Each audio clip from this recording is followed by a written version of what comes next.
al-Sharif was not a Hamas terrorist, then that would constitute a war crime. I also would point, there are photos where this alleged journalist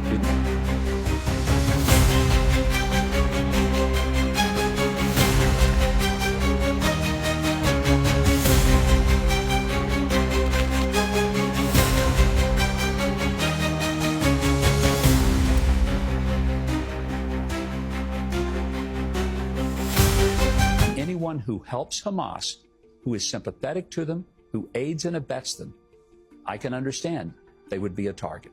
Is that if the IDF has deliberately targeted a group of journalists in Gaza City, and it turns out that that man, al-Sharif, was not a Hamas terrorist, then that would constitute a war crime.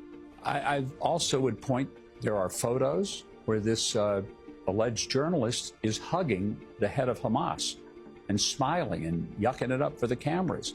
And anyone who helps Hamas, who is sympathetic to them, who aids and abets them, I can understand they would be a target. But there is no actual hard evidence that he was a Hamas terrorist. The only evidence appears to be old pictures of him with Hamas leaders, of which there would be many people in Gaza who would do pictures of that nature with the governing body. This is prior to October the 7th.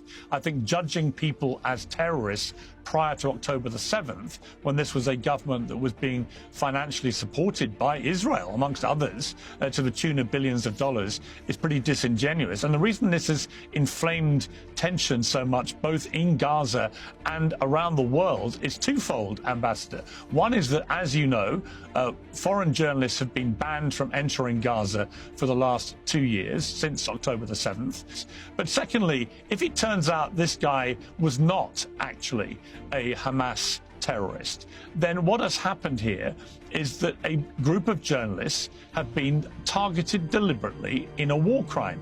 And this is not the first a group of journalists in Gaza have been killed. Over 200 journalists now, Palestinian journalists, have been killed in Gaza since the start of the war, which is more than the number of journalists killed in pretty much every other post-Second World War war put together.